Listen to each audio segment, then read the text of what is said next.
Menyanyikan lagu Indonesia Raya, dilanjutkan Mars Unsurya. Hadirin dimohon berdiri.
Hadirin dipersilakan duduk kembali.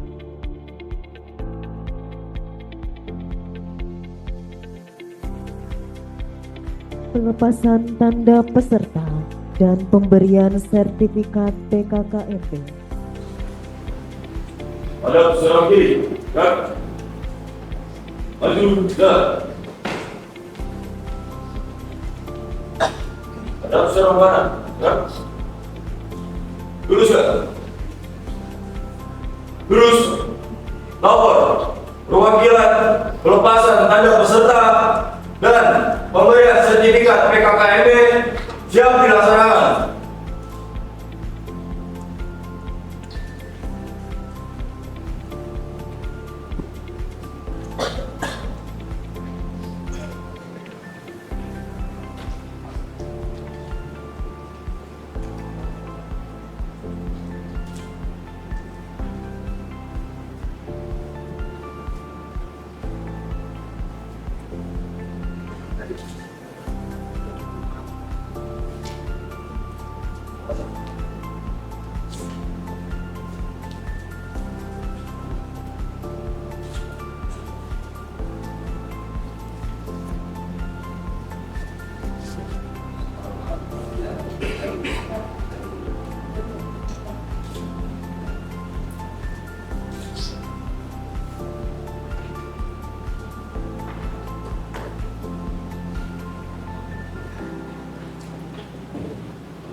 pelepasan tanda peserta dan penerimaan sertifikat PKKMB telah dilaksanakan. Laporan selesai. Kembali ke tempat. Balik kanan. Gerak. Hadap sarung kiri. Gerak. Maju. Jalan. Hadap sarung kanan. Gerak. Balik kanan. Gerak.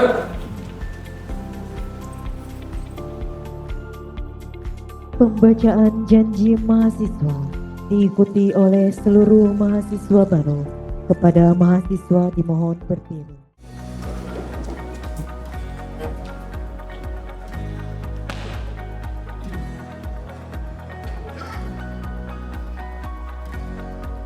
Lapor pembacaan janji mahasiswa. Siap.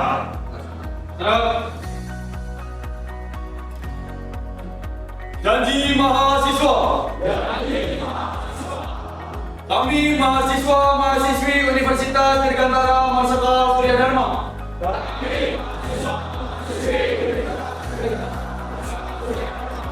Berjanji. Satu. Menjaga dan menjunjung tinggi nama baik Universitas Dirgantara Marsaka Surya Dharma. Dua. Laksanakan dan menerapkan Tridharma Perguruan Tinggi. Tiga. Mentaati peraturan dan tata tertib serta ketentuan baik yang tertulis maupun yang telah menjadi kebiasaan dan berlaku di Universitas Dirgantara Marsaka Surya Dharma. 4. Memenuhi kewajiban akademik dan non-akademik yang menjadi program universitas, baik yang diatur oleh fakultas, jurusan, maupun yang diatur oleh Biro Kemahasiswaan. 5. Berpakaian rapi, berlaku santun, dan menunjukkan etika, serta menjaga hubungan baik dengan sivitas akademika. 6. Menjaga ketertiban dan kebersihan di lingkungan kampus, Universitas Dirgantara Marsaka Surya Dharma. 7. Menggunakan sarana dan prasarana lembaga dengan semestinya sesuai aturan yang berlaku. 8. Akan mensosialisasikan visi dan misi universitas kepada masyarakat luas. Bacaan tanda serangan. Saya Ridwan.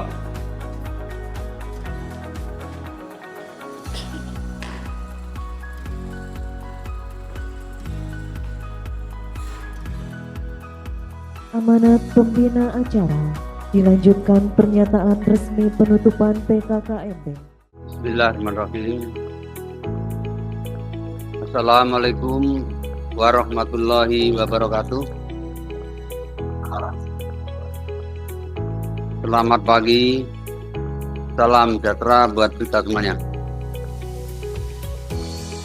Yang saya hormati Wakil Rektor 1, 2 dan 3, para dekan, para wakil dekan, para STI, para kepala lembaga, direktur divisi, para kepala biro, para kaprodi dan segenap tenaga pendidikan, serta seluruh mahasiswa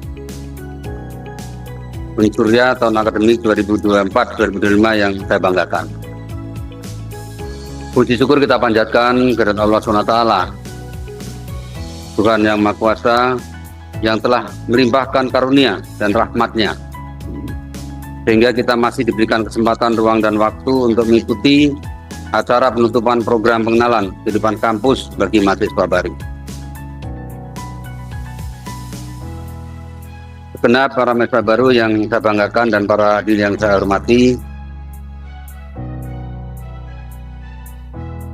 dengan menyandang status sebagai mahasiswa Unsurya, saudara kini memulai sebuah perjalanan baru, yaitu sebuah perjalanan intelektual di kampus Unsurya.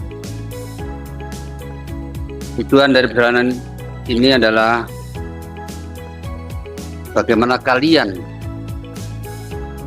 bisa menggunakan akal pikiran untuk membuka akal pikiran, kemudian juga selalu berpikir kritis, lalu berinovasi dan kreativitas dengan modal pengetahuan yang nanti akan ditransfer oleh para dosen. Selain kalian juga akan mendapatkan pengetahuan yang didapat melalui berbagai macam media. Karena dengan pengembangan teknologi akibat dari industri 4.0 ini sangat luar biasa untuk bagaimana para mahasiswa itu bisa mendapatkan sebuah ilmu pengetahuan. Jadi tidak hanya dari para dosen, dari melalui media yang ada ini, kalian bisa menambah pengetahuan dan wawasan. Saya sangat apresiasi dan bangga kepada saudara yang telah menunjukkan semangat dan komitmen yang tinggi sama melaksanakan PKKMB ya. Dan kalian telah mengikuti berbagai macam kegiatan yang sangat membanggakan. Kami lihat kemarin para senior-senior kalian yang di UKM telah menunjukkan prestasi-prestasinya maupun kegiatan-kegiatan yang di situ terlihat kreativitas dan inovasi yang dikembangkan oleh mahasiswa. Karena di situ merupakan ruang ya, ruang kalian untuk tempat berekspresi yang memiliki kemampuan-kemampuan yang tentunya ini akan membawa dampak positif terhadap cara berpikir kalian. Lengkapi akal yang sebagai software yang diberikan oleh Tuhan Yang Maha Kuasa ini dengan berbagai macam pengetahuan, karena ini adalah modal untuk bekal kelak hidup kalian nanti. PKKMB bukanlah akhir, tapi awal dari perjalanan kalian sebagai mahasiswa di Unsurya. Kalian telah masuki dunia baru yang penuh dengan peluang, pengetahuan, dan pengalaman. Kalian harus ingat, Unsurya adalah tempat yang akan membentuk kalian menjadi individu yang berpengetahuan, individu yang bijaksana, yang siap menghadapi tantangan di abad 21 ini. Pendidikan adalah investasi terbaik yang dapat kalian berikan pada diri sendiri, dan jangan sia-siakan kesempatan ini. Kalian sudah direstui dan diizinkan serta didoakan oleh kedua orang tua kalian, maka manfaatkan waktu kuliah ini dengan betul-betul sehingga kalian bisa menyelesaikan waktu kuliah tepat waktu. Apalagi kalau yang bisa menyelesaikan sampai mungkin cukup dengan 7 semester. Ini adalah mahasiswa yang menjadi dambaan kita, yang sangat membanggakan buat kampus ini, buat Sivitas Akademika.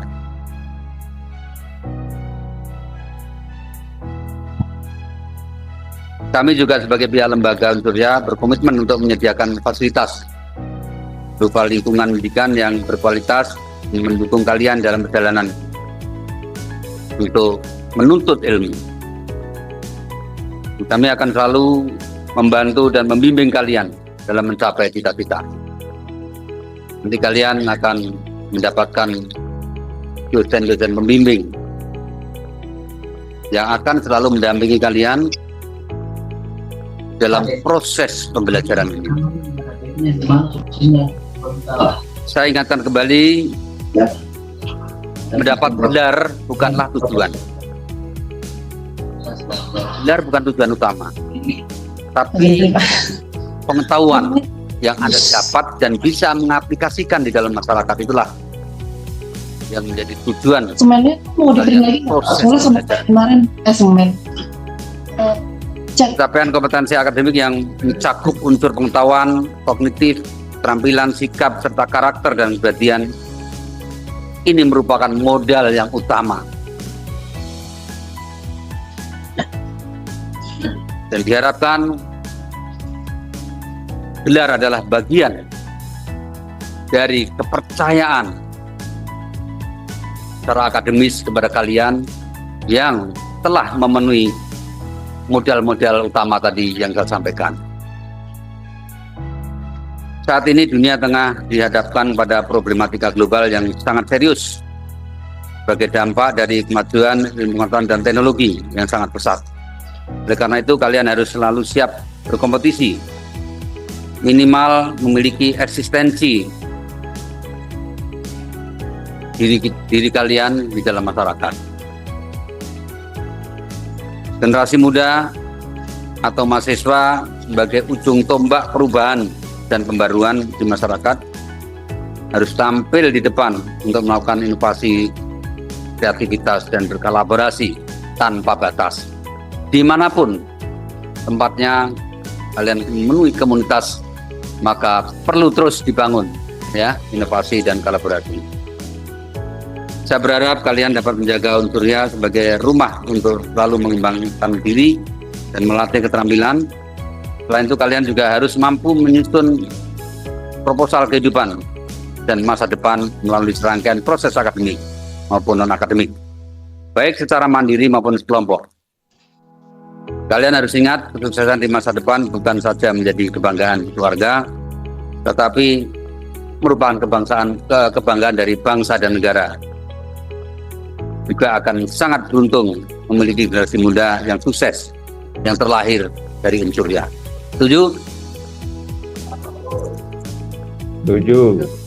Para mahasiswa baru yang saya banggakan dan para hadirin yang saya hormati, saya ingin menyampaikan beberapa pesan penting.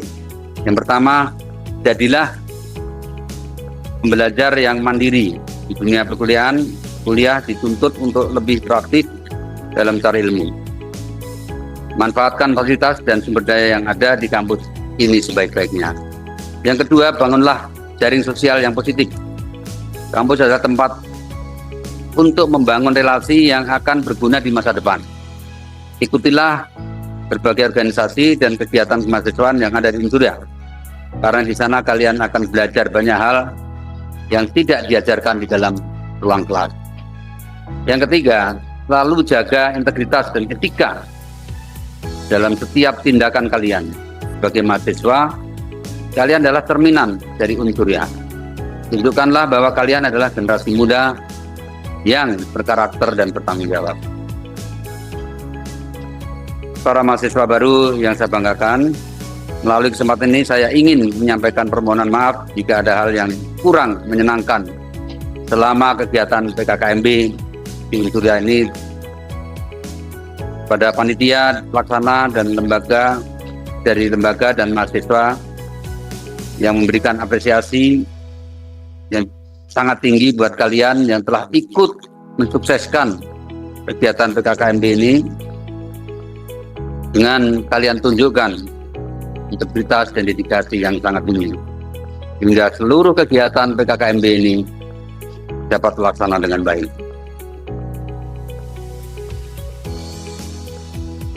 Selanjutnya, dengan mengucap syukur kepada Tuhan Yang Maha Esa, pada hari ini, Kamis, tanggal 26 September 2024, pukul 09.31 waktu Indonesia Barat, kegiatan pengenalan kehidupan kampus bagi mahasiswa baru Universitas Dirgantara Maskal Surya Dharma tahun akademik 2024-2025 dengan resmi saya nyatakan ditutup.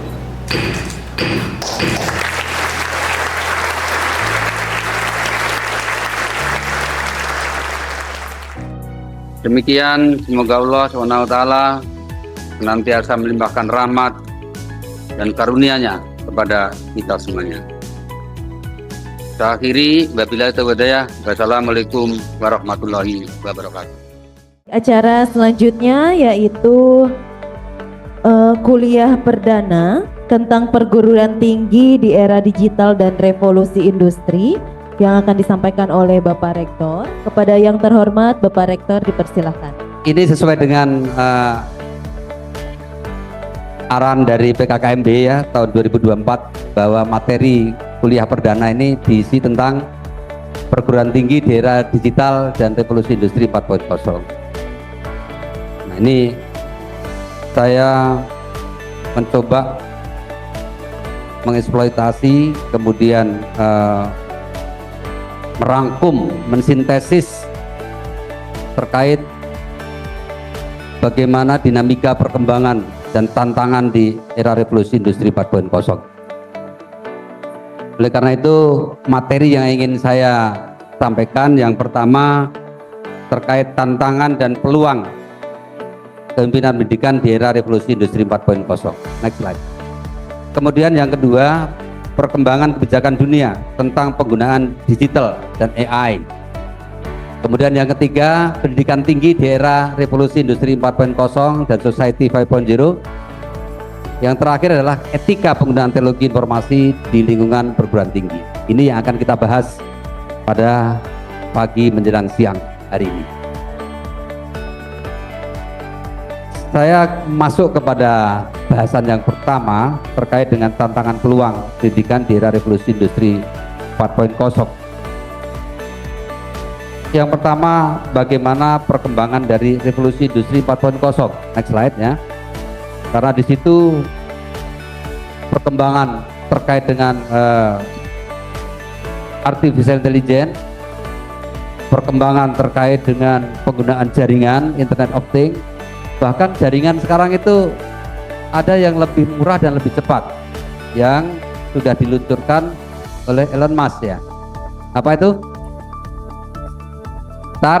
Starlink. Ini persaingan yang sangat luar biasa antara jaringan penggunaan kabel FO dan satelit yang diintegrasikan, tapi Starlink menggunakan jaringan satelit yang lebih rendah lagi, dan dia sudah mengairborne-kan berbagai macam satelit dan jumlahnya sudah sangat banyak sekali. Nah, ini untuk apa? Ini adalah sebagai jaringan tadi, Internet of Things-nya.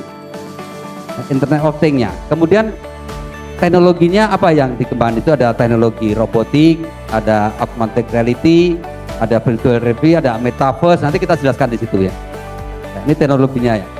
Dan itu dipakai dalam proses pendidikan. Makanya di situ ada namanya Smart University. Mudah-mudahan nanti kampus kita bisa membangun Smart University dalam waktu dekat. Setuju? Nah, tepuk tangan ya. Setuju. Karena kenapa kita lakukan itu? Karena ini sebagai tantangan ya, sebagai tantangan di era revolusi industri 4.0 ini. Kemudian cyber war, ya nanti kita gambarkan cyber war, society 5.0 juga akan kita gambarkan, dan era disruption, kemudian juga era post truth dan konflik kepentingan, termasuk juga VUCA ya. VUCA ini juga masih dominan di dalam mempengaruhi bagaimana geoekonomi, termasuk di dalamnya ada geostrategis di situ. Ya, next slide. Nah, lihat sebelumnya Pak. Saya akan mencoba mengambil kembali slide-nya. Ya, ini ada teorinya Robert B. Tucker ya. Nah, B. Tucker ini seorang ilmuwan dari Amerika, yang mana dia menggambarkan inilah salah satu tantangan yang digambarkan. Tentunya ini terkait dengan kecepatan, kemudian juga gelombang generasi yang terus ada perubahan antara generasi Z dengan generasi Alpha ya, adik-adik kalian nanti itu perubahannya beda, generasi Z sama Alpha beda, belum generasi milenial, generasi milenial. Ada milenial nggak di sini? Masih ada generasi milenial? Udah generasi Z ya? Ada. Ya, Gen Z ini juga berbeda dengan generasi milenial. Ini kondisi gelombang generasi ini yang sangat luar biasa pengaruhnya. Berbeda dia tanggapannya karena perubahan dari revolusi perubahan yang cepat tadi. Ini tantangan yang ditulis oleh Robert B. Tucker. Next slide. Nah, ini gambaran industri 4.0 yang tadi sudah gambarkan ya. Bagaimana otomasi, big data, kemudian sistem integrasi, cloud computing.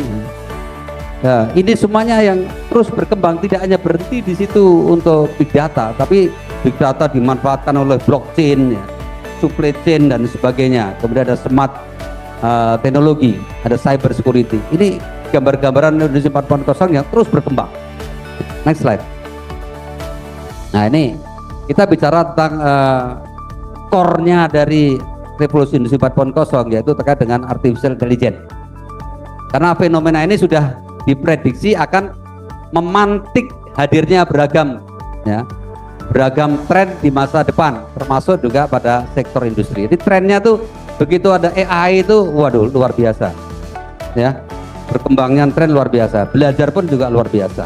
Ini perkembangan AI dan juga peningkatan otomasi, ada otomatisasi dan otomasi. Kalau otomatisasi terkait dengan gerakan terotomatis, tapi otomasi itu semuanya serba dengan otomatis. Penggunaan Internet of Things misalnya, dulu pada waktu kendaraan berjalan dia pakai kartu, sekarang nggak perlu, dengan mobil aja lewat dan buka sendiri deh. Nah, kalau di luar negeri seperti itu, saya di Jepang kemarin juga seperti itu ya Pak, buka sendiri tol itu, kita lewatnya dan buka sendiri. Bahkan mobilnya didemokan itu sama si siapa namanya? Sama yang itu, oh Bapak nggak ikut ya waktu hari pertama itu didemokan sama beliaunya, nyopir mobil itu mobilnya nyopir sendiri gitu. Saya juga ngeri-ngeri sedap gitu kan, nyopir sendiri. Posang ya, apa namanya? Pokisang. Nah, Pokisang itu didemokan. Nih Pak Victor, dia dilepas. Saya ngeri-ngeri sedap itu, mobil kenceng itu langsung deh. Tapi anehnya mobilnya bukan mobil Jepang, mobil Eropa, tapi dimodifikasi seperti itu. Mungkin mobil Eropa lebih kuat ya, kalau misalnya nyenggol pun dia kuat kali ya, dia langsung itu kondisi-kondisi yang otomasi yang sangat luar biasa. Nah, ini tentunya teknologinya yang berpengaruh itu ya, yang terkait dengan ada augmented reality, ada virtual reality, ada metaverse dan sebagainya. Ini yang teknologi yang dikembangkan akibat dari karakter-karakter yang muncul di dalam optical karakter rekognisi dan termasuk robotik, proses otomasi. Ini robot ini nanti kalau ada waktu saya gambarkan, robot itu sudah seperti manusia, sudah bicara, sudah senang diajak dansa gitu loh. Karena saya pernah mencoba dansa sama Alexa. Alexa itu robotnya punya di sini Telkom dulu ya. Tapi sekarang udah lebih bagus lagi. Alexa, please dance with me. Nah, dia langsung nyetel musik kemudian dansa sama saya gitu ya. Itu robotnya luar biasa. Itu yang dipunya oleh Telkomsel itu ya. Yang ada di Kirapari. Itu di Jalan MT Haryono, di gedung yang tinggi itu ya. Telkomsel itu sangat luar, istilahnya contoh itulah, ada sebuah revolusi industri di situ. Next slide. Nah, coba kita akan putarkan sedikit ini ya. Coba gedein suaranya. Suara nggak keluar ya?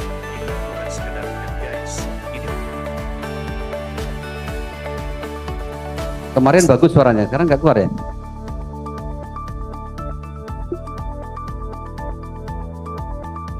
Metaverse, tapi Indonesia siap gak masuk ke dunia baru ini? Cekidot. Jadi, Metaverse itu tempat di mana dunia nyata dan digital gabung jadi satu. Lo bisa kerja, sekolah, bahkan nongkrong virtual bareng temen lo. Bayangin lo lagi di Jakarta, tapi bisa ketemu rekan kerja di Singapura tanpa keluar rumah. Teknologi yang bikin Metaverse mungkin itu salah satunya adalah virtual reality dan augmented reality. VR ngebawa lo masuk ke dunia digital sepenuhnya. Sementara AR nyatuin dunia nyata dan digital. Misalnya kayak lo lagi belanja online, tapi bisa lihat produk seolah-olah ada di depan lo. Terus ada juga teknologi blockchain.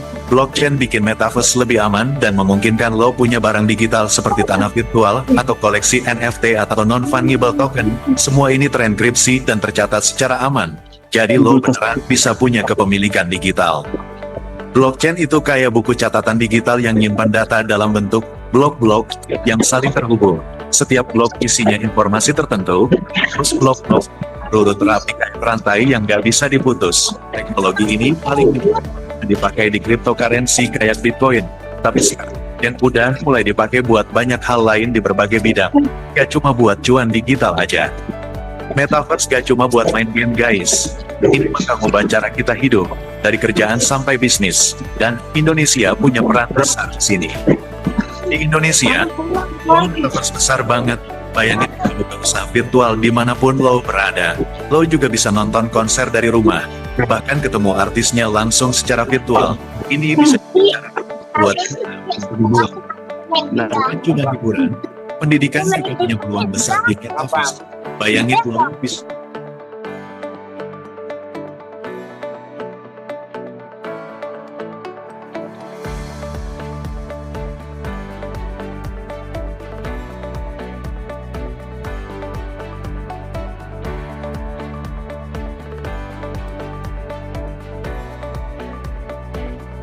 Mohon izin, tidak ada suaranya.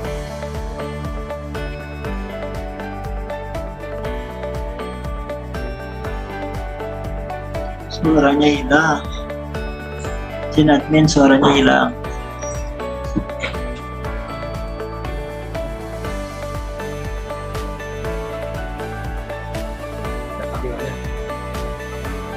Tidak terdengar suaranya. Mohon izin, suaranya tidak terdengar.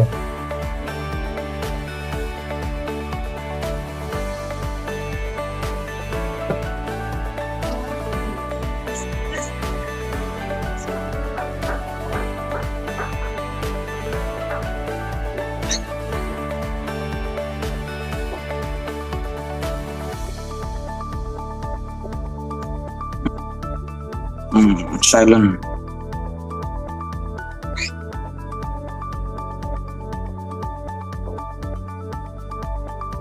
Gimana ngerangkumnya ini?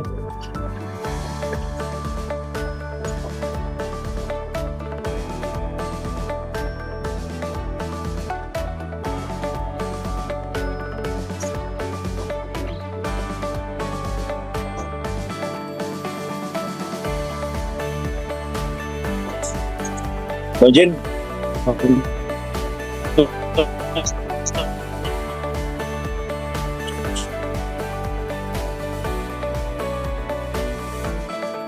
Suaranya ya tidak ada. Izin, suaranya hilang.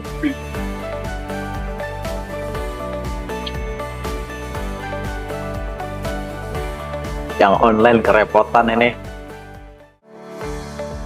Mohon bantuannya tuh operat. Telepon aja kali ya.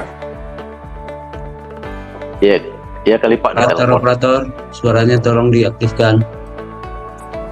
Namanya 4.0 tapi nggak dia.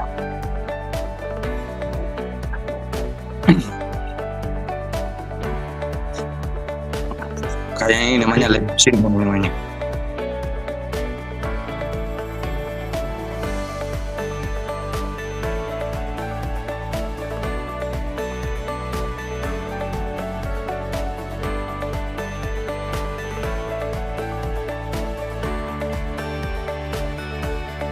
Operator, suaranya hilang.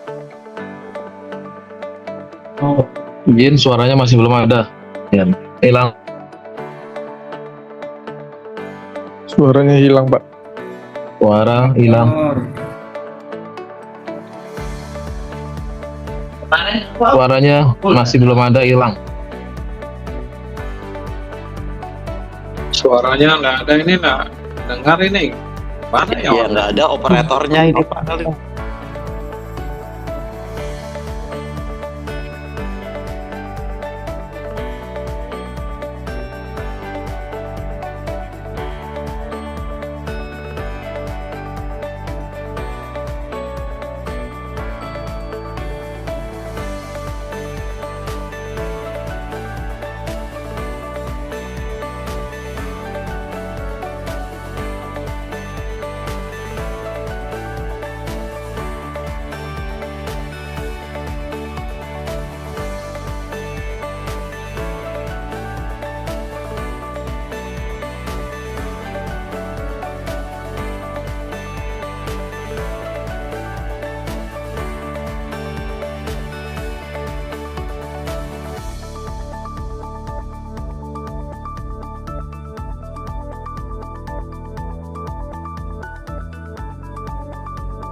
berikan kepada mahasiswa ini karena sudah teknologi yang sudah advance terkait dengan secara fisik ya, secara fisik. Tatarannya tadi ada artificial intelligence, kemudian Internet of Things-nya, kemudian secara fisik itu melalui berbagai macam peralatan tadi. Next slide. Ya, ini saya gambarkan bagaimana pemerintah harus memiliki kebijakan terkait dengan dampak negatif dari AI yang seperti digambar itu kan. Bagaimana kondisi globalnya di situ yang kena dampak, terutama yang develop market ya, yang DM-nya itu yang negara-negara develop market, negara maju itu cukup besar dampaknya ya. Ini dari database bahwa insiden AI telah meningkat 26 kali lipat sejak tahun 2012. Ini meningkat terus ini, insiden ini.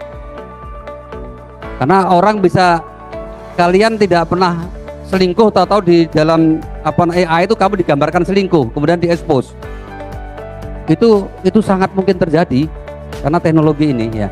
Ini yang perlu disadari, hingga etika pun harus kita betul-betul belajar terkait dengan etika artificial intelligence. Insiden yang terjadi seperti video palsu yang menunjukkan penyerahan Presiden Ukraina. Ya, Presiden Ukraina menyerah ke Presiden Rusia. Ini video palsu yang kelihatan seperti beneran gitu loh. Dan dunia melihat, oh udah menyerah di Ukraina, padahal enggak. Ini kondisi-kondisi, ini yang gambaran seperti itu.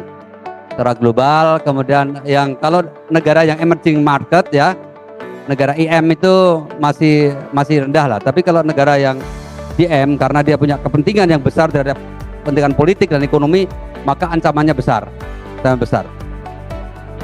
Ada lagi contoh penerapan AI untuk identifikasi biometrik di ruang publik.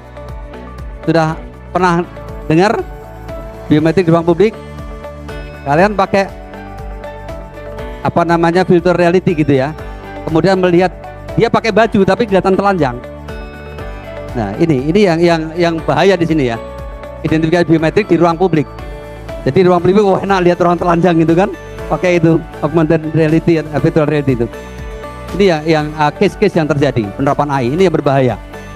Makanya ada etika ya. Kemarin sudah kita bahas juga ya tentang etika penggunaan artificial intelligence itu di Dewan Tanah Nasional. Nah, ini kondisi-kondisi yang tentunya ini perlu nanti saya kenalkan supaya mahasiswa juga jangan sampai masuk ke ranah situ, karena ada hukumnya nanti. Sudah diatur dalam hukum. Kalau misalnya kalian tahu terjadi ada kekerasan seksual itu ya, ada yang mampu beli itu gabung dengan internet atau ngeliatin teman-temannya di kelas gitu ya. Ini kondisi-kondisi yang tentunya harus kita antisipasi ya. Next slide. Nah, ini saya bilang kepada jaringan ya. Jaringan, ini Internet of Things. Ini terkait dengan bagaimana serangan-serangan cyber ya terhadap jaringan ini. Ini sangat luar biasa. Tiap hari itu lebih banyak sekarang. Ini berapa tahun yang lalu ya. Data yang sekarang ini banyak sekali. Ini data saya pada waktu ngajar di Unhan ini. Saya ambil. Ini data pada 2016 waktu saya ngajar di Unhan ya. Ini masih saya pakai. Karena sekarang lebih banyak lagi serangan-serangan cyber itu ya. Melalui jaring-jaring internet. Next slide. Nah, kemudian ini beberapa negara ya. Beberapa negara yang bisa terbaca nggak ya? Nggak bisa terbaca ya. Nah, saya kira ini gambaran lah beberapa negara ini yang sudah bagaimana dia mendesain untuk AI itu untuk kepentingan, terutama kepentingan ekonomi ya. Kepentingan ekonomi, kepentingan politik, termasuk kepentingan militer. Bagaimana serangan-serangan drone yang dilakukan oleh Iran itu bisa nyampe ke Israel. Iya kan? Nonton TV nggak? Nonton YouTube nggak? Nah, ada kan gambarnya serangan-serangan drone yang dilempar oleh Iran sampai ke Israel. Itu semuanya peran AI. Terus gambarannya gimana? AI-nya di mana kok bisa berperan? Ya, karena sistem yang dibuat oleh rudal, guidance rudalnya itu mereka terintegrasi dengan Global Navigation Satellite System (GNSS) itu ya. Masuk di situ, dia terintegrasi sehingga dia begitu di plotting dia langsung mengarah. Makanya ingat apa namanya Jenderal Sulaimani ya. Jenderal Sulaimani begitu buka HP ya, kemudian ada rudal langsung datang karena pas itu ada frekuensi yang ada di situ. Akunnya sudah ada. Kalian punya akun semua kan? Punya akun semua kan? Nah, akun kalian udah masuk di dalam dunia internet, udah masuk semuanya. Hingga pada waktu kita menelusuri akun kalian ya, itu mudah sekali untuk bisa deteksi kalian itu orangnya begini, kalian sukanya begini, tiap hari makannya ini, ngobrolnya sama pacarnya ini, betul kan? Kalau ngerasa nih orang pakai ini, itu bisa terdeteksi semuanya melalui akun-akunnya itu ya. Ini yang gambar-gambaran kemajuan digital dunia ini sudah di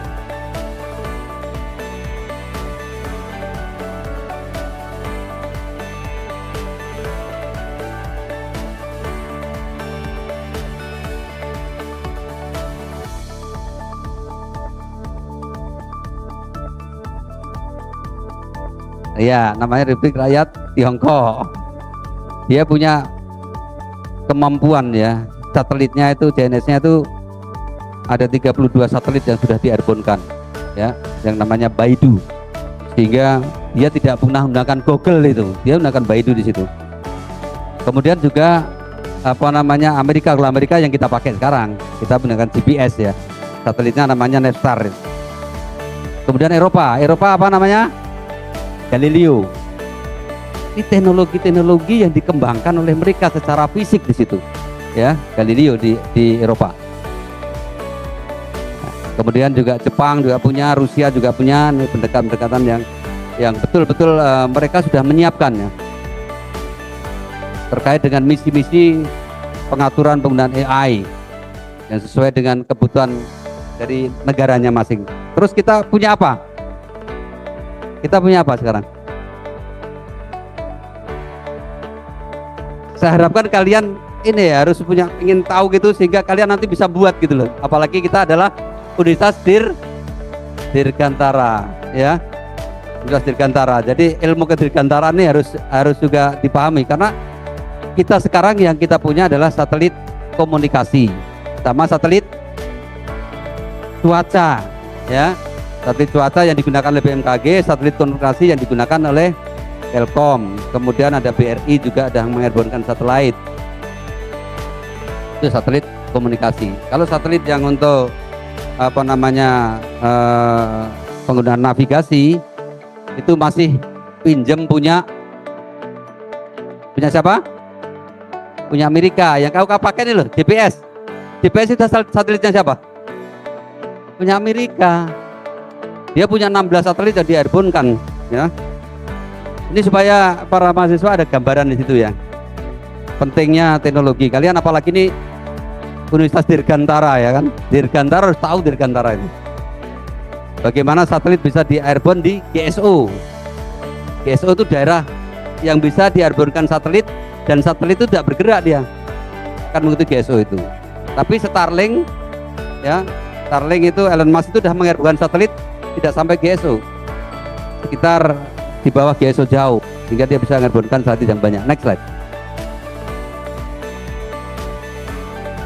Kemudian ini juga kontribusi kapasitor produksi berdasarkan sektor ini juga cukup banyak ya, yang mana ini karena kapasitor ya, semikonduktor dan sebagainya ini betulnya sangat penting ya untuk bagaimana kita, kalau saya bilang itu menjembatani ya, menjembatani AI itu bisa bergerak.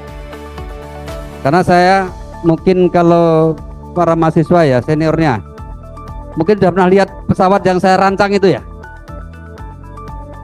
pesawat apa namanya kita gunakan untuk praktek AMTO ya, praktek AMTO itu dari engine kemudian kita bawa dia ke instrumen di dalam hub display ini, itu menggunakan AI juga karena semikonduktornya itu kita beli dari Itali ya, kita pasang di pesawat yang apa namanya pesawat Marchetti tapi engine-nya pakai engine Casa.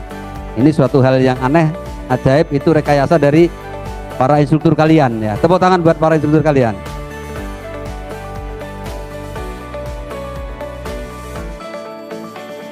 semua serba rekayasa itu ya. Tadinya saya bilang begitu kita pinjam ground power untuk putar engine itu, saya tanya Pak Ju coba digambarkan, ini bisa nggak kira-kira menggunakan baterai? Bisa Pak, bisa. Kira bisa, saya putar pakai baterai ya, baterai bisa muter itu, jadi harus ground power itu. Ini ya para senior kalian ya, senior kalian yang para dosen kalian nanti yang akan mengajarkan nanti ya, so, bagaimana transfer teknologi ini tentunya ini akan bisa dihasilkan pada tatkala kalian itu nanti bekerja atau magang ya. Next slide. Nah, kita beri film lagi ya, biar ada motivasi sini. Di mana dunia yang kita tempati ini adalah dunia yang selalu berkembang tanpa bisa ditahan. Pertanyaannya, sudah sejauh mana kita melangkah? Berawal dari Society 1.0 yang awalnya manusia berpindah-pindah dan tidak menetap untuk bertahan hidup. 2.0, manusia mulai menetap dan hidup bersama. 3.0, manusia mulai mengenal ilmu pengetahuan dan dunia perindustrian. Dan akhirnya kita tiba di Society 4.0. Lantas, kemana lagi kita akan melangkah?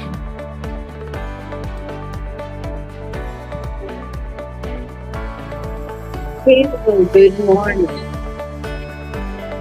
Okay, turn on. Hello, what do you want to drink? Mineral water. Okay, mineral water.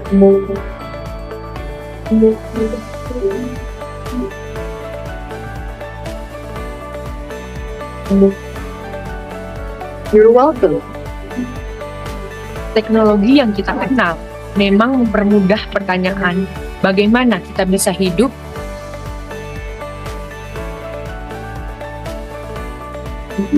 I want to go to the coffee shop. Okay, calamari coffee is very recommended. Thank you.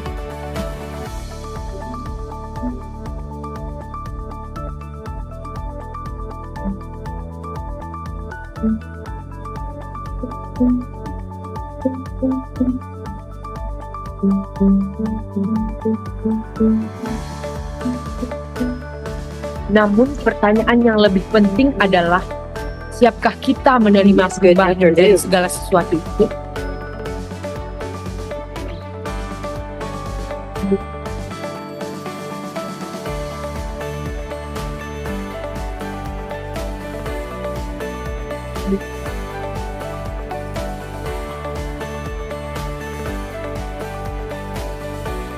Indonesia dikenal dengan sosok senyum, ramah, dan beragam.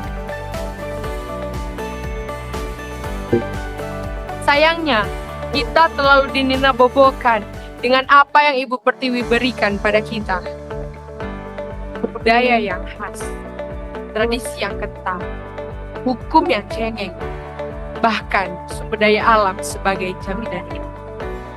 Kita lupa bangun dari mimpi dan kurang menyadari bahwa semuanya itu bisa direnggut dari Nusantara.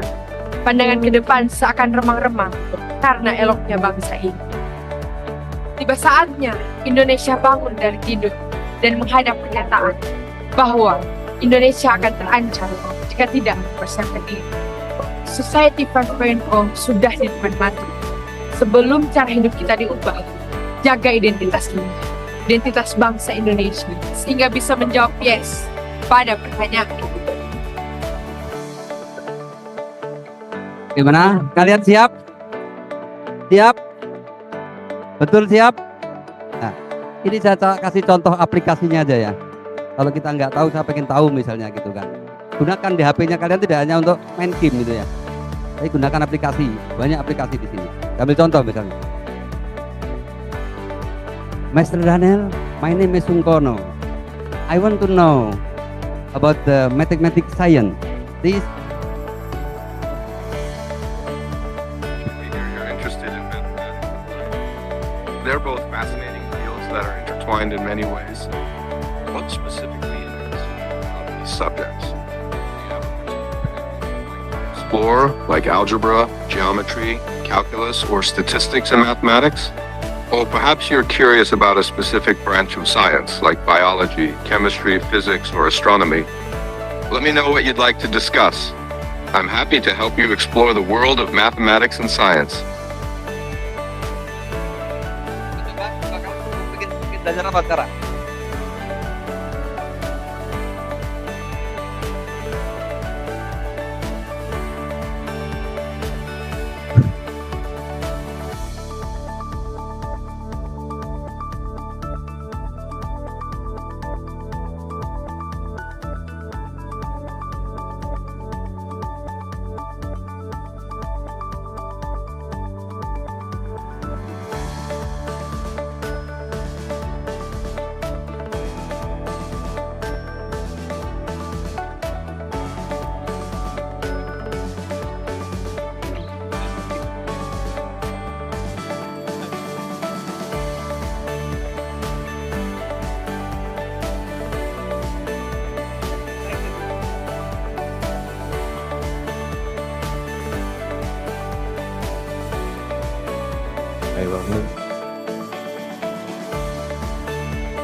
Hello, my name is Hari Saidin Ramadan. I want to learn English. Great to meet you. Learning English is a fantastic goal. I'm here to help you along the way. What kind of things are you most interested in learning about? Do you have any specific areas you'd like to focus on, like grammar, vocabulary, or conversation? Let's chat and figure out the best way to help you reach your goal.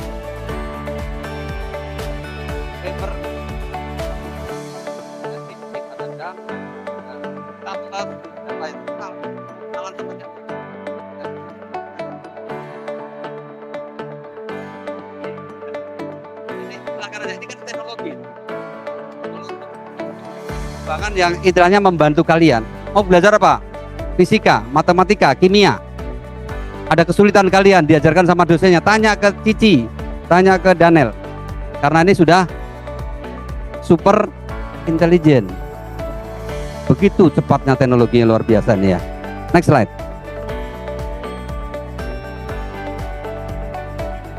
Nah ini saya mencoba mengkaitkan dunia pendidikan ya dengan Tridharma Perguruan Tinggi. Karena Tridharma Perguruan Tinggi ini juga menyiapkan para mahasiswa ini untuk bisa terjun ke dunia industri, ke dunia kerja, ya, dunia usaha. Makanya ini tidak boleh lepas. Kurikulum yang ada di dalam Tridharma Perguruan Tinggi juga harus mengadop dari industri. Inilah yang digagas dalam program MBKM. Namanya kurikulum apa?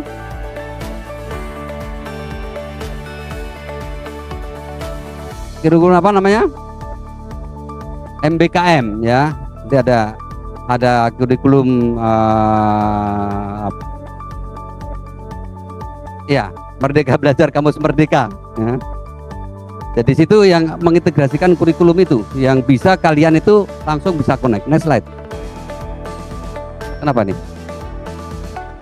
Ya. Nah, kompetensi kerja, kemudian juga kriteria standar profesi, akreditasi program profesi, kompetensi akademik, bagaimana konteksnya di situ, kriteria standar pendidikan, nanti SPMI yang buat LP3M, bagaimana standar pendidikan ini betul-betul disiapkan untuk mahasiswa lulus punya standar itu, ya. Next slide. Next slide ya. Nih, ada 3 imperatif strategis yang harusnya dibangun adalah bagaimana pendidikan formal itu meningkatkan kualitas sistem pendidikan dasar dan perguruan tinggi melalui manfaat teknologi digital. Nah, ini penting sekali. Ini memang tugas dari kementerian ini, ya. Ini saya ambil rekomendasi kebijakan dari Wantanas ini ya, Pak Agus. Nanti Pak Agus baca ini karena tugasnya Pak Agus waktu itu ya. rekomendasi ini kita ambil dikit-dikit di bawahnya itu Kominfo ini gitu ya. Kemudian menetapkan program pendidikan dan pelatihan digital inklusif untuk mempersiapkan tenaga kerja dengan keterampilan dan masa depan untuk sektor TIK. Dan lifelong learning itu tidak boleh berhenti belajar. Walaupun usia baby boomers seperti saya tidak boleh belajar. Tiap hari belajar.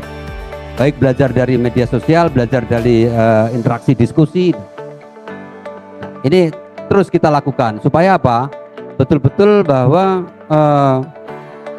perkembangan teknologi yang ada di sini yang akan mempengaruhi karakter dan budaya ini kita bisa menangkap dengan baik, sehingga akhirnya kita bisa memetakan, bisa mensintesis ya terkait perkembangan teknologi untuk diaplikasikan di dalam pendidikan ini. Next slide.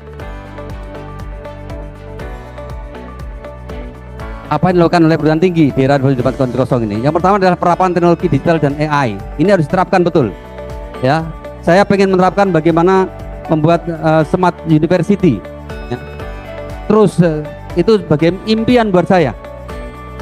Karena begitu hebatnya smart university, kalian bisa belajar dengan jarak jauh, mungkin di kamar, di mes pun bisa kontak dengan dosennya. Kalau bisa ada punya namanya virtual reality ya.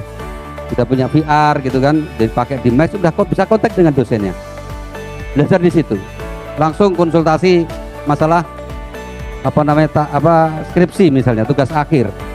Sekarang masih pakai Zoom ya kan, pakai Zoom masih bisa Zoom. Tapi langsung pakai itu kacamata langsung bisa komunikasi dan seperti lihat wajahnya Pak Warik 2 gitu kan, udah wajah Warik 1 gitu ya.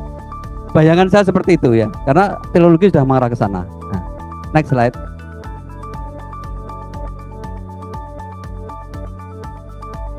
Ini sampai jam berapa? Ini jangan 12-an lagi ya? Kemarin 12-an sampai 1 jam lebih. Nah ini kolaborasi dengan mitra. Saya lakukan kolaborasi. Saya tidak punya uang, ya saya kolaborasi dengan mitra untuk membuat Smart University. Kurikulum yang fleksibel ya. Kurikulum ya saya minta nanti ke bagian Pak Dikan ya untuk memaparkan kurikulum. Kemarin dari FTDI sudah. Jadi Pak Dikan ini ada waktu nanti ya, nah paparan supaya saya tahu juga pengembangan profesional untuk dosen, termasuk terlibatan mahasiswa, itu penting sekali. Next slide. Nah ini penerapan teknologinya, memang infrastruktur harus betul-betul tersedia, kemudian pelatihan pendidikan, kemudian kebijakan dan regulasi, serta budaya dan adopsi sosial. Ya, ini juga statecraft gitu ya, budaya itu bisa, ini bukan statecraft tapi kampus craft gitu. Artinya budaya-budaya yang ada di kampus ini betul-betul kita bisa kembangkan gitu. Next slide. Ya. Kemudian cakupannya ada 3 berarti strategi cakupannya ya. Ini slide-nya nggak jelas ya, terbaca situ ya.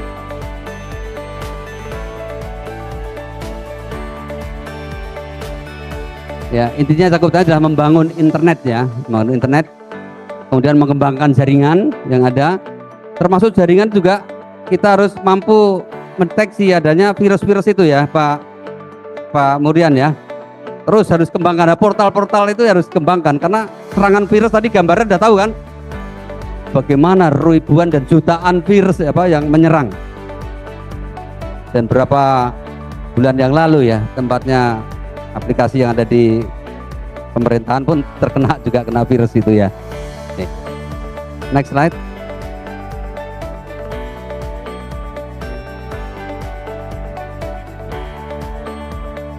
Kenapa nih berubah? Hah? Mati sendiri? Kena virus ya? Kena serangan virus sudah.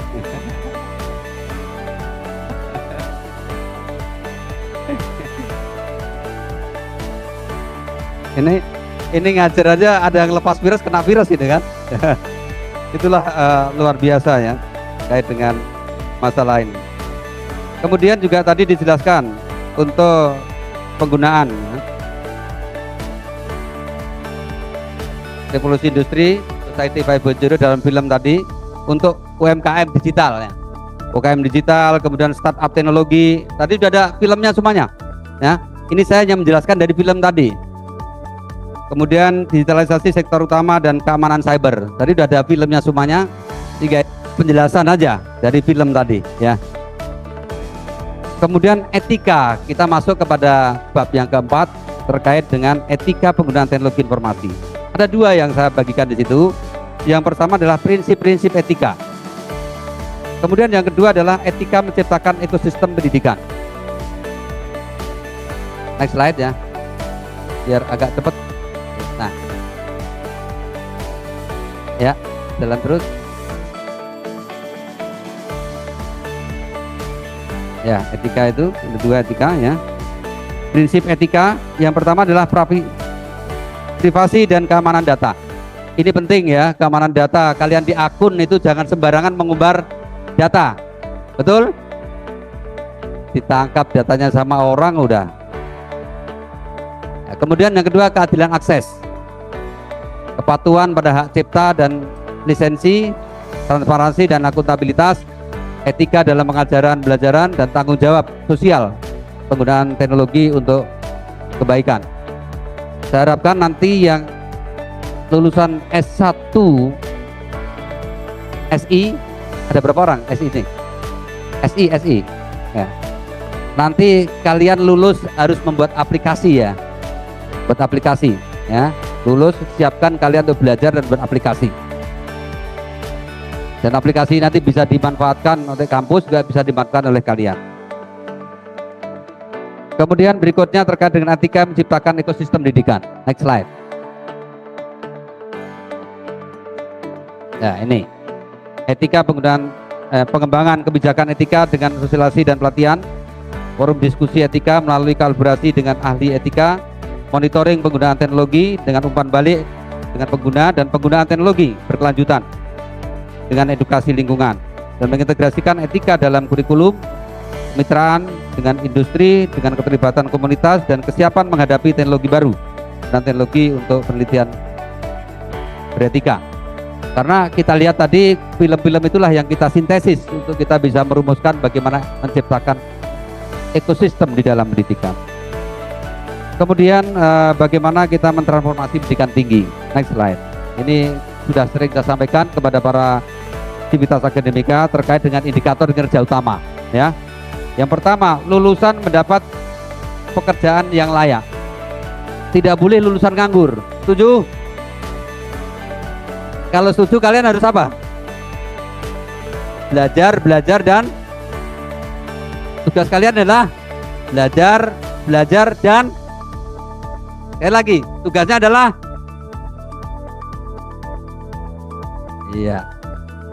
tidak main game ya. Kalau olahraga bolehlah, olahraga tuh nanti kalau yang di mes main bola pingpong ya. Ada bola pingpong, ada bola pingpong, ada 2 tempat itu. Main bola pingpong. Kalau enggak lari sore, kalau enggak main voli, sudah disiapkan ya. Main voli nah. Termasuk kegiatan-kegiatan UKM. Kemudian yang kedua, mahasiswa mendapat pengalaman di luar kampus. Makanya begitu nanti semester 6, 7, 8 kalian harus sudah di luar kampus untuk latihan bekerja, untuk magang, kalau yang ingin jadi dosen praktek di sekolah-sekolah untuk mengajar. Kemudian yang ketiga, dosen berkegiatan di luar kampus, praktisi mengajar dalam kampus. Ini sudah dilakukan oleh Fakultas Teknik Dirgantara ya, dengan dari Boeing ya. Boeing kemarin ngajar di kampus kita sampai 1 bulan ya Pak ya, langsung pakai daring ya, daring. Jadi ini merupakan implementasi dari IKU yang keempat. Hasil karya dosen digunakan masyarakat dan dapat rekognisi internasional. Kemudian kualitas kurikulum, program studi kerja dengan mitra kelas dunia. Yang ketujuh, kelas yang kolaboratif dan partisipatif. Dan yang terakhir, program studi berstandar internasional. Ini merupakan transformasi pendidikan tinggi yang diwujudkan dalam satu indikator kinerja utama. Di dalam indikator kinerja utama nanti ada indikator kinerja program ya. Nanti tiap-tiap UPS ya, unit pelaksana program studi UPS itu akan buat indikator kinerja program. Kemudian juga Kaprodi membuat indikator kinerja kegiatan yang diwujudkan nanti dalam apa? Implementasi arrangement. Kegiatannya apa di situ? Diwujudkan dalam implementasi arrangement. Ya, itu semuanya mengalir dari indikator kinerja utama. Next slide. Ya, sekarang coba kita lihat film ya.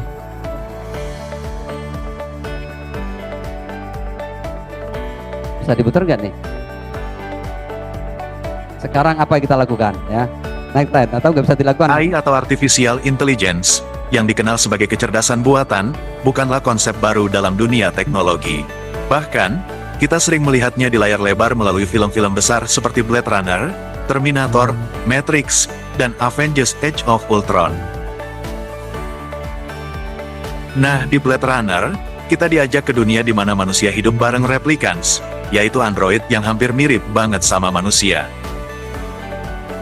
Kalau Terminator, lebih dark lagi, ceritanya tentang mesin-mesin pintar yang mau ngambil alih dunia. Terus, di The Matrix, kita diajak mikir soal realitas simulasi yang diciptakan sama kecerdasan buatan. Dan siapa sih yang bisa lupa sama Ultron? Awalnya sih dia diciptain buat ngejaga dunia di Avengers Age of Ultron, tapi malah berbalik melawan manusia. Tapi gini guys, AI itu tuh bukan cuma ada di dunia fiksi doang. Sekarang, AI udah jadi bagian dari hidup kita sehari-hari, bahkan di Indonesia. Dari cara kita belajar, kerja, sampai hiburan, teknologi AI terus berkembang dan makin nge-hype banget. Coba bayangin, tiap kali kalian nonton film yang direkomendasiin sama platform streaming, itu sebenarnya kalian lagi ngobrol sama AI.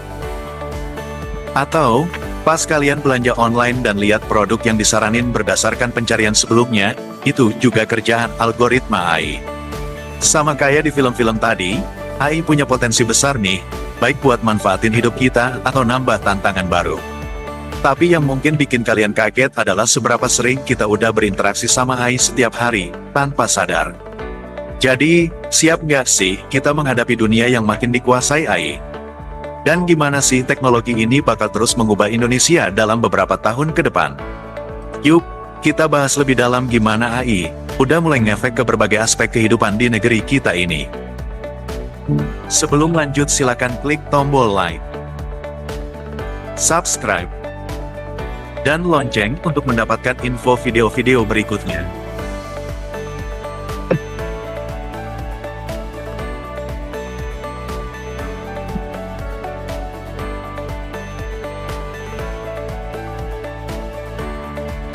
Ya, ini salah satu membantu dosennya bisa diem ya, mengurangi ini.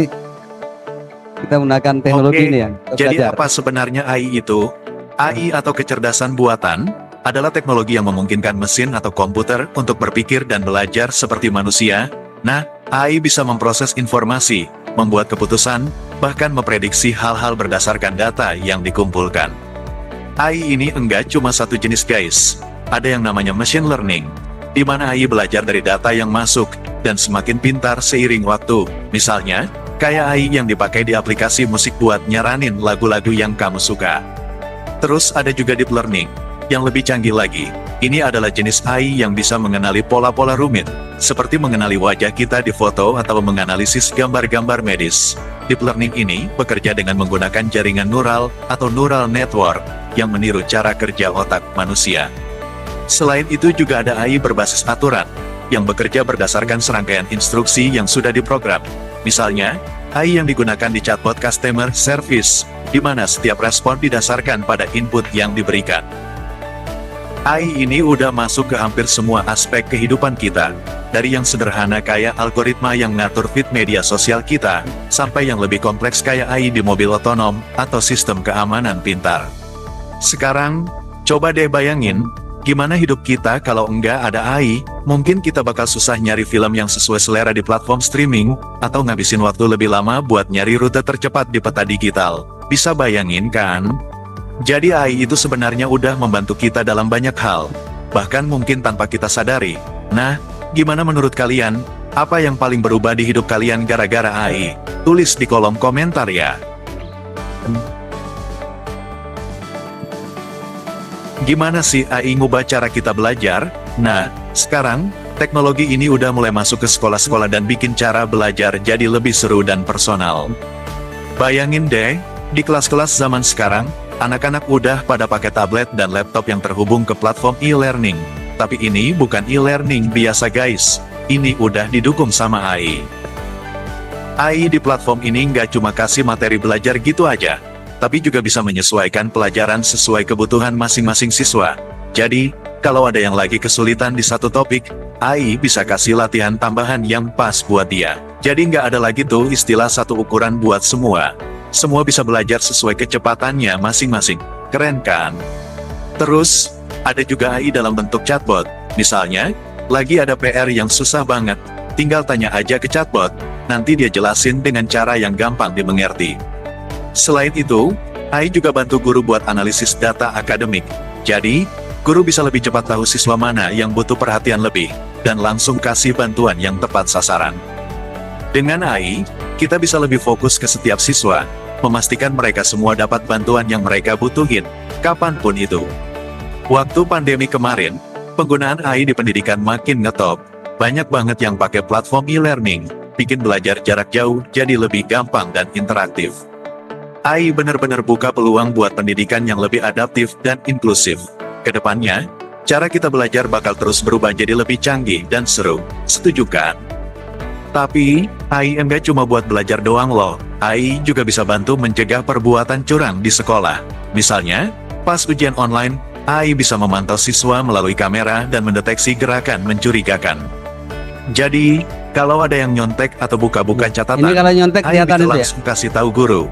Bahkan, AI bisa analisis pola jawaban siswa untuk mendeteksi kecurangan dalam ujian tertulis. Selain mencegah kecurangan saat ujian, AI juga bisa bantu cegah plagiarisme di sekolah. Dengan teknologi AI, guru bisa cek tugas siswa secara otomatis untuk memastikan nggak ada yang menyalin dari internet atau teman. AI ini bisa membandingkan tulisan siswa dengan jutaan sumber online dan deteksi kesamaan yang mencurigakan. Jadi kalau ada yang kopas, AI langsung kasih tanda buat guru cek lebih lanjut. Jadi, gimana sih AI mengubah cara kita kerja? Nah, sekarang AI udah masuk banget ke dunia kerja, terutama di Indonesia. Mulai dari otomatisasi tugas-tugas yang bikin pusing, sampai analisis data yang lebih cepat dan akurat. Semua Rektor, jadi izin. lebih gampang dan Sisa efisien. waktunya 5 menit lagi, Pak. Contohnya nih, di kantor-kantor, Saya kira cukup itu ya. udah sering banget pakai aplikasi. Silakan. Ini saya kira secara aktual kita sudah sampaikan ya, dan filmnya sudah banyak. Penjelasan saya juga cukup banyak. Kalau mau ada yang ditanyakan silakan. Baik, sebelumnya mohon izin perkenalkan, nama saya Dimas Aurel Aslami dengan NIM 241138021 jurusan Teknik Aeronautika AMTO. Namanya siapa tadi namanya? Dimas Aurel Aslami, Pak. Dipanggilnya Aurel. Dimas ya? Ya, Pak. Nah, baik, Pak. Tadi saya perhatikan tentang masalah pendidikan perguruan tinggi dalam menyambut era digital serta perkembangan industri 4.0. Nah, di situ Bapak dan di video slide tadi menjelaskan bahwa sebenarnya teknologi artificial intelligence atau AI semakin kesat dan juga sangat berpengaruh dalam kehidupan pemasyarakatan, terutama kehidupan yang ada di zaman sekarang.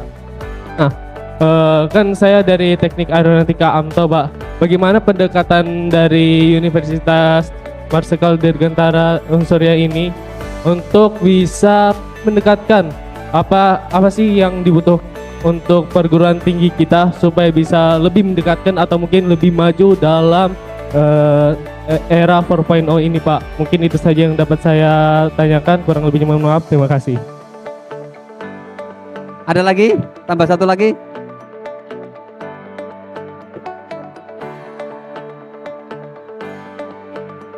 Yang dari online ada enggak?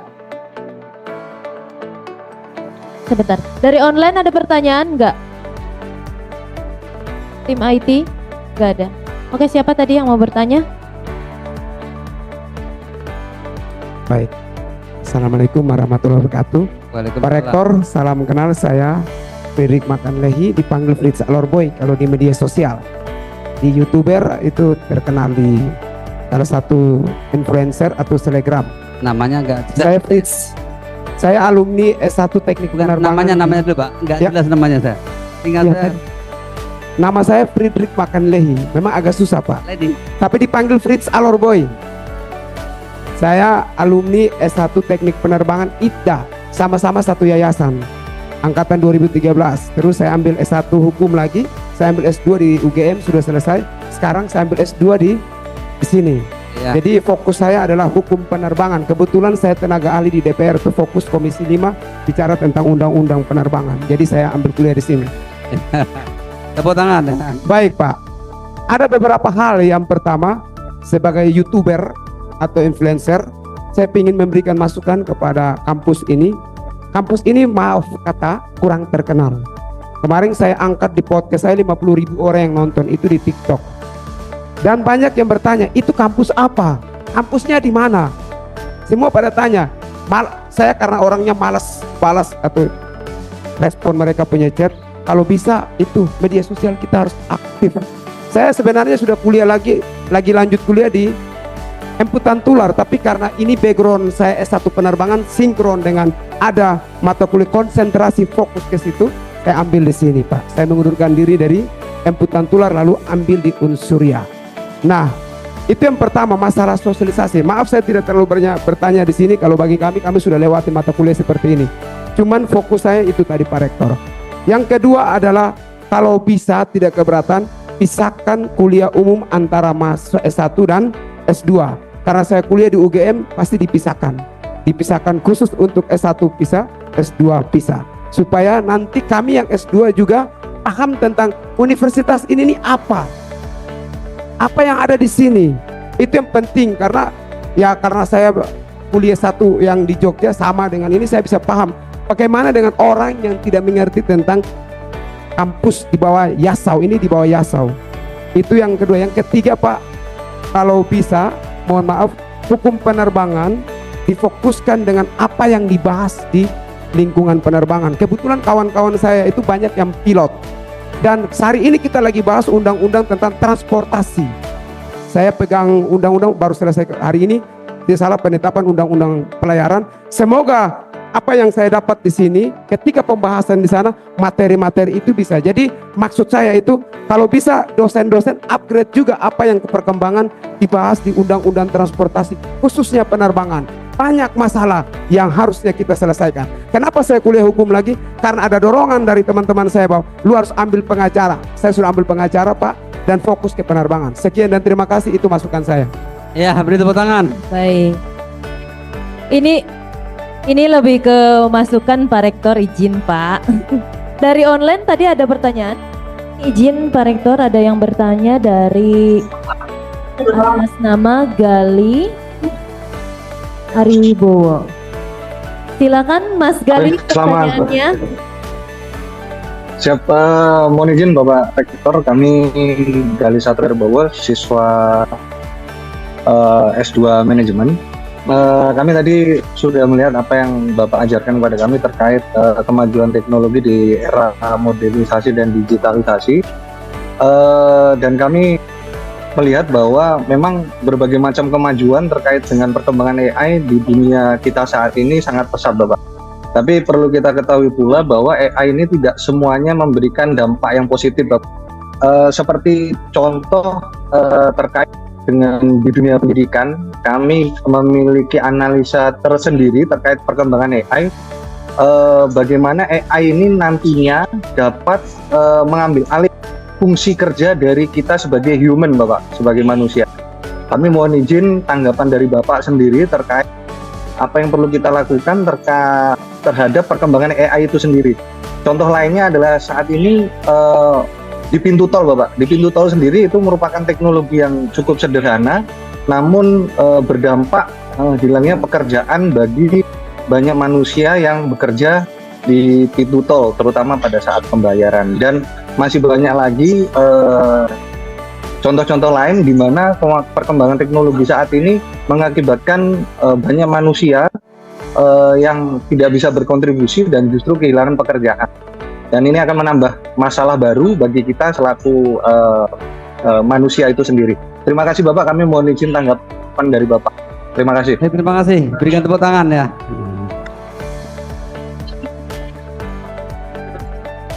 Ini pertanyaannya Dimas. Pertanyaan Dimas, kemudian pertanyaan Fresh Boy ya. Kemudian tadi terakhir siapa? Dimas Galih Pak. Galih ya. Ya. Ini Galih. bagus ya, bagus pertanyaannya. Ini yang kita harapkan Bang begitu ya. Jadi begitu ada stimulasi rangsangan sebuah materi pelajaran, mahasiswa itu pengen mengembangkan sebuah pertanyaan gitu. Supaya apa? Ada umpan balik ini.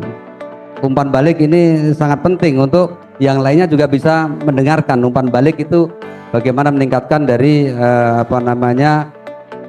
proses pembelajaran itu bisa diterima oleh para mahasiswa. Ini yang terkait dengan pendekatan pendidikan yang dengan penggunaan revolusi industri 4.0 ini, terutama AI.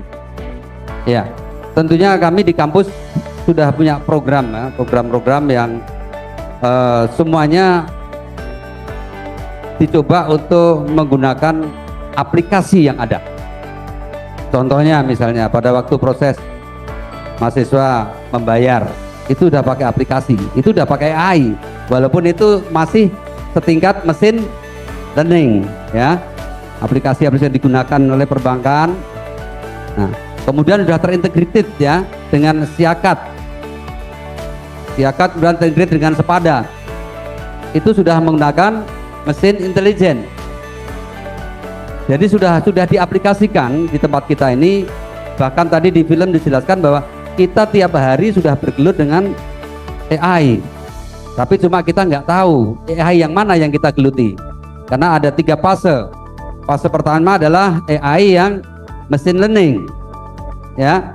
Contohnya kalian menggunakan mesin cuci ya,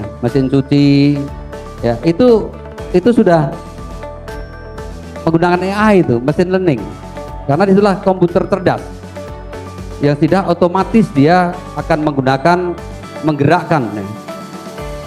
menggerakkan dari mesin itu untuk bisa bergerak secara otomatis.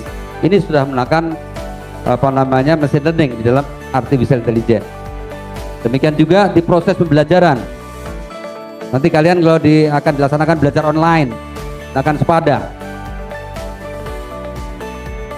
itu juga sudah menggunakan AI, cuma kelasnya masih rendah. Yang kita harapkan di kampus ini, kita akan ingin membangun namanya Smart University ya. Smart University yang dibutuhkan apa? Yang dibutuhkan adalah data center yang besar dengan volume yang besar yang digunakan, sehingga akan bisa menampung semua aplikasi-aplikasi yang digunakan di dalam proses pembelajaran tadi. Sekarang sudah ada library, itu sudah juga menggunakan AI ya. Jadi itu ya. Jadi pendekatan yang ingin kita bangun terkait dengan penggunaan teknologi revolusi industri 4.0 ini adalah kita akan bangun smart campus, smart university, yang semuanya nanti akan secara otomatis kita bisa melaksanakan proses baik administrasi, proses pembelajaran, proses evaluasi, itu bisa terangkum atau dilaksanakan aplikasi dari mesin intelijen itu ya.